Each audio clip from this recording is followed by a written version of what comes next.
Slavă lui Dumnezeu stă în ascunderea lucrurilor, iar slavă împăraților stă în cercetarea lucrurilor. Proverbele 25, versetul 2. Dumnezeu să te binecuvinteze. Mulțumesc pentru rugăciuni. Ieri am fost, hai să zic, cineva mi-a spus cât de mult că este încurajată de, să zic, aceste gânduri sau aceste proteine. Îi mulțumesc lui Dumnezeu pentru că există dimineți cum sunt dimineața aceasta, unde ceea ce îmi dă putere să merg mai departe este Dumnezeu, dar este și faptul că să știu că unele persoane sunt încurajate, binecuvântate sau învață ceva. Azi dimineața m-am trezit și ziceam, din nou este luni și parcă nu aveam energie, parcă nu aveam putere, dar am stat și acum parcă meditând la cuvântul lui Dumnezeu, am zis ok, mulțumesc Doamne pentru gândul care mi l-ai dat. Deci mulțumesc pentru rugăciunile tale când îți amintești, roagă-te pentru mine, Dumnezeu să-mi dea putere. Mai departe, să pot să împărtășesc cu voi anumite lucruri din cuvântul lui Dumnezeu care să vă fie de folos, Suntem în cartea Esterei, în sfârșit o să citim mai departe decât că versetul 12, parcă ne-am oprit acolo la versetul 12 pentru ceva timp.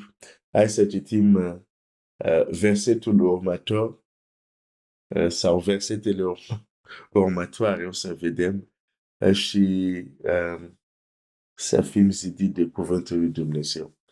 Estera 2, deci 12 ne-am oprit acolo mult timp, hai să trec la versetul 13. Așa se ducea fiecare fată la împărat și când trecea din casa femeilor în casa împăratului, o lăsa să ia cu ea tot ce voia. Hai să ne oprim aici puțin.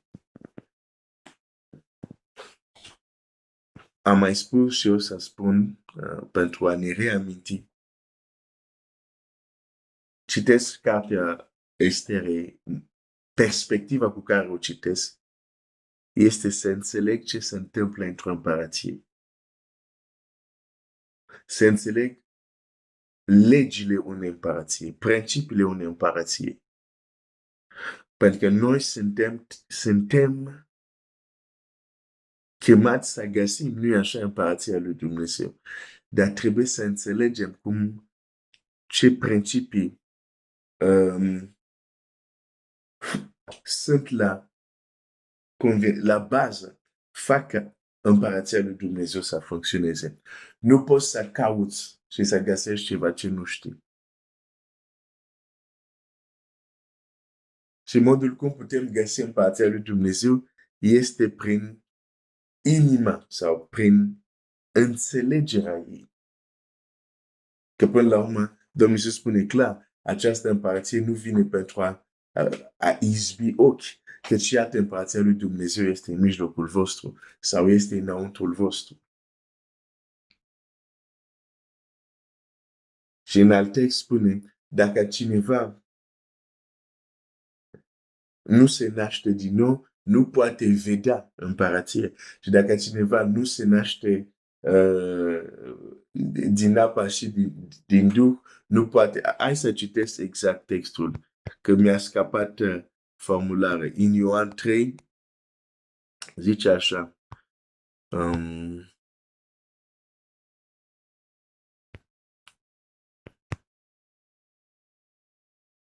Așa, bun.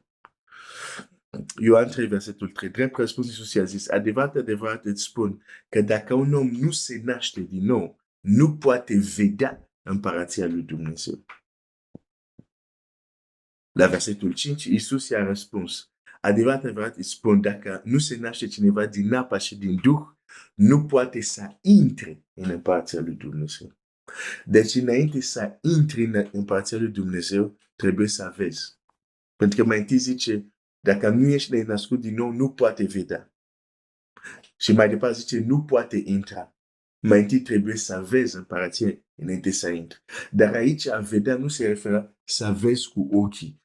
Se referă să vezi cu ochii minții, cu inima, a înțelege. Când înțelegem împărație, putem intra în ea. Cu alte cuvinte, putem beneficia de ea.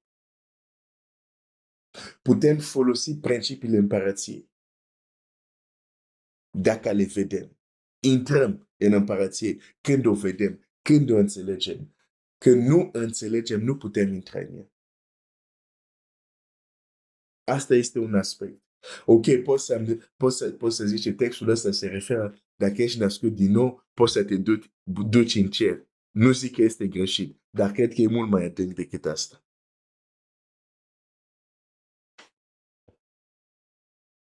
Și totul începe prin a se naște din nou. Ok. Asta sunt doar mică recapitulare, lucruri deja care am vorbit. Deci, asta este abordarea.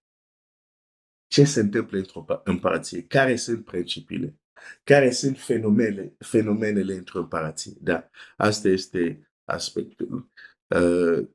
Deci, aspectul, să zic, cultural și așa mai departe, care au o anumită, să zic, frumusețe și poți să înveți multe lucruri. Deocamdată nu mă concentrez pe aspectul, să zic, cultural sau istoric, deși poate să fie frumos. Mă interesează partea spirituală, implicațiile spirituale.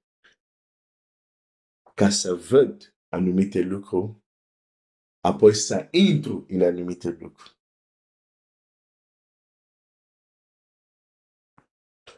Ok, deci suntem la versetul 13. Așa se ducea fiecare fată la împărat. Și când trecea din casa femeilor în casa împăratului, când trecea din casa femeilor în casa împăratului, o lăsau să ia cu ea tot ce vroia. Hai să citești și versetul 14. Se ducea seara și a doua zi dimineața trecea în a doua casa femeilor, sub privegherea lui Șagaz, famenul împăratului și păzitorul țitoarelor împăratului. Nu se mai întorcea la împărat decât când ar fi dorit împăratul și ar fi chemat-o pe nume. Ni se vorbește despre casa femeilor, apoi ni se vorbește de a doua casa femeilor. Ni se vorbește de casa împăratului. Deci, în palatul împăratului, dacă pot să mă exprim așa, erau mai multe case. Te face să te gândești la un verset. Hai să citesc un verset.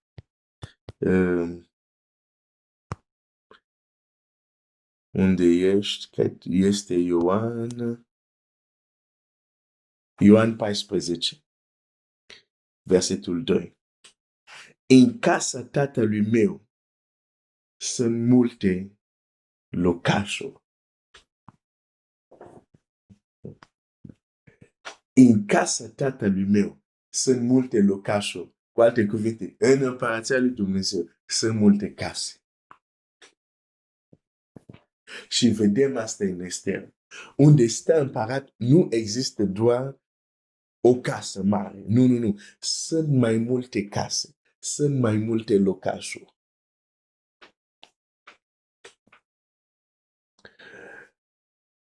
Și de obicei, un cuvânt al lui Dumnezeu poți să-l iei o interpretare, cum să zic, imediată, directă, ceea ce nu e greșit, dar de obicei adevăratul sens trebuie mers un pic mai departe. De exemplu, când Dumnezeu spune nu vei lega gura boului când mănâncă, de multe ori îmi place să dau exemplul ăsta, nu vei lega gura boului când muncește, da? Da, poți să te gândești, ok, Dumnezeu mi-a zis, ok, boul meu care muncește, hai să las, să am grijă că gura lui să nu fie închisă. Și nu e greșit să înțelegi asta. Dar dacă înțelegi numai asta, Pavel o să vină și o să spună, pe Dumnezeu de boi credeți că vorba doar de boi atunci? Zice, oare nu vorba despre noi? Și explică de fapt că cel care muncește, când el explica acest principiu, când cel care muncește în Evanghelie, să nu aibă gura legată, să poate și el mânca. Da? Deși când citești pasajul din Vechiul Testament, te gândești doar la bou din câmp. Dar era un principiu, prin asta de fapt, în spatele se ascundea un principiu mult mai adânc. Deci când Domnul Iisus zice, în casa tatălui meu sunt multe locașuri, sunt unii care se gândesc, ok, o să fie niște vile cu 5 camere, alte vile cu 10 camere, alte case nu știu ce, asta o să fie răsplățile în funcție de ce ai făcut și visăm la case, la vile, la nu știu ce. Nu știu dacă o să fie chiar așa sau e doar înțelegerea noastră. Încă o dată poate nu înțelegem clar ce zice Dumnezeu, nu o să fie prima dată. Dar cu siguranță există un aspect la sunt mai multe case. Sunt mai multe locașuri.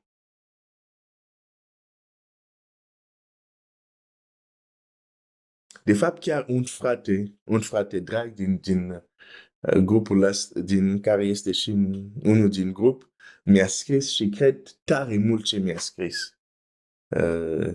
Chiar mi-a vorbit puțin despre răsplățile. Și chiar acest aspect, că ne gândim la răsplăți, ok, unul o să aibă o casă, celălalt o vilă, celălalt, știi, ne gândim în termenul ăsta uneori.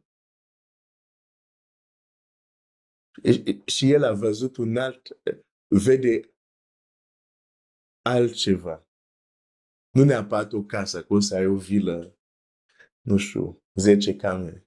O fi și asta, nu știu. Dar cel mai important, deja, știi că vei primi, știi cum se numește trupul unde locuim noi în Scriptura? Se numește cortul, casa. Oamenii se numesc cei care locuiesc în case de lut. Și fratele mi-a tras atenție, poate răsplată, case despre care vorbim, vorbește Scriptura, sunt acele trupuri de slavă care vom primi. Și am zis, frate, ai dreptate.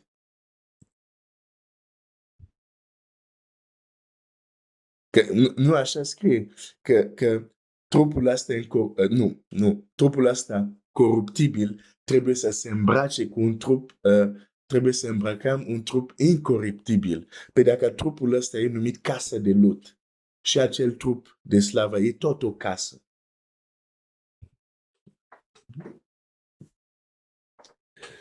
Și poate acum mă întristează pe cineva, ce vrei să spui? Eu credeam că o să am o vilă. 5 stele acolo. Trebuie să existe și locul. Dacă o să avem trupuri, trebuie să existe și locul unde să stăm. Deci, poate chiar o să te trezești cu o vilă 5 stele, dar cred că mai important e mai întâi trupul care vei primi de slavă. E casa aia mai importantă, că dacă nu ai aia, nu contează că dacă ești la 5 stele.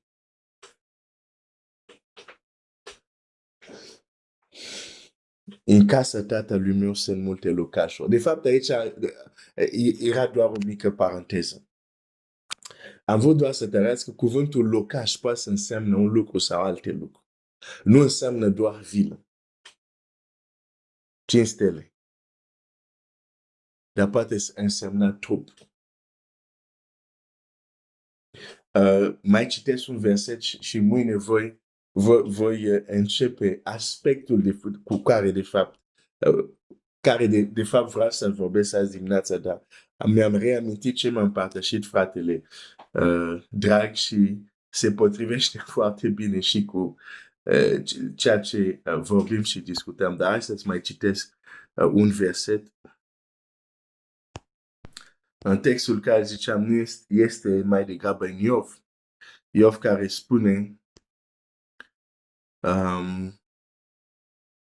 Iov 4:19 zice așa. 4:19 cu cât mai mult la cei ce locuiesc în case de lut, care își trag obârșia din țarână și poți fi zdrobit ca un vierme. Da? Deci, pentru a înțelege contextul, versetul 18 zice așa. Dacă n-are încredere Dumnezeu nici în slujitorii săi, dacă găsește el greșeli chiar la îngerii săi, cu cât mai mult la cei locuiesc în case de lut. Deci facea diferența asta între îngeri și noi oameni.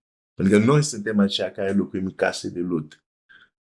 Pentru că trupul în care suntem nu vine dintr-un copac, vine de pământ.